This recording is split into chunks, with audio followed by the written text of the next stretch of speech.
ফলতা নিয়ে সবার মনেই প্রশ্ন ছিল, আর ফলতা হচ্ছে ব্ল্যাক স্পট পশ্চিমবাংলার ইলেকশনে, এবারের 26-এর সাধারণ নির্বাচনে।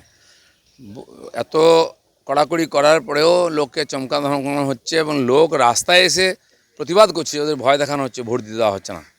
তো স্বাভাবিকভাবে এক একটা বুথের ওরা হিসাব দিয়েছেন কেন কোথায় রিপোলিং হচ্ছে। এটা খুব দরকার ছিল। এই ধরনের যে রাক্ষসী প্রবৃত্তির লোকেদেরকে না সবার সামনে এক্সপোজ করার দরকার ছিল, সেটা ইলেকশন কমিশন করেছেন, তাদেরকে ধন্যবাদ। বাংলার মানুষ বহুদিন এগুলো সহ্য করেছেন, ফলতার মানুষ বহু বছর ভোট দিতে পারেনি, এবারেও ভোট থেকে আটকাবার চেষ্টা হয়েছে, তার সমাধান বার করেছে। কাল ভোটের রেজাল্ট কি ভাবছেন, কি হবে আর কি?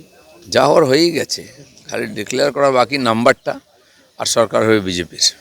ভোটের ফলাফল বেরোনোর দুদিন আগে সুর বদল করলো হুমায়ুন কবির, কোনো মতেই বিজেপিকে সাহায্য না। দুই দিকে আছি, তারপরে কোথাও নাই।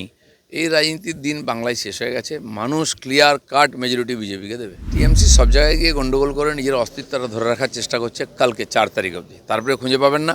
সেই জন্য আগে তো আমরা এইসব কমপ্লেন করতাম, পুলিশ আটকাতো, আমরা রাস্তায় বসতাম। এখন ওদের নেতাদের বসতে হচ্ছে রাস্তায়। তারপরে যেখানে কাউন্টিং স্টেশনে গণ্ডগোল, আমরা কমপ্লেন করতাম, আমাদের এজেন্টদের মেরে ভাগিয়ে দিত। স্ট্রং রুমে সেখানে গণ্ডগোল করার চেষ্টা ওরা করতো, আমরা কমপ্লেন করতো। এবারে উল্টো হয়ে গেছে, অলরেডি ওরা বিরোধী আসন নিয়ে নিয়েছে, এর থেকে প্রমাণ হয়ে যাচ্ছে। যে ডায়লগগুলো আমরা দিতাম, আমাদের কর্মীদের বলতাম সাবধান থাকবে, শেষ পর্যন্ত থাকবে, ছাড়বে না, আজকে ওরা দিচ্ছে। তার মানে কি, মনের থেকে হেরে গেছে, খালি গণনার বাকি। এই যে হারার মানসিকতা, এটা বলে বলে কর্মীদেরকে, নাহলে ওরা আসবেই না কাউন্টিং এজেন্ট হতে। ওরা বলেই দিয়েছে অনেকে, আমরা সকালে যাব না, হাওয়া দেখে তারপর ঢুকবে।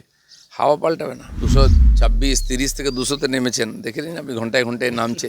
যেরকম এক্সিট পোলের পাড়া বা ওপিনিয়ন পোলের পাড়া আস্তে আস্তে উঠেছিল আমাদের 110-20 থেকে আরম্ভ করে আজকে 170-80, ওটাও 200 পার হয়ে যাবে।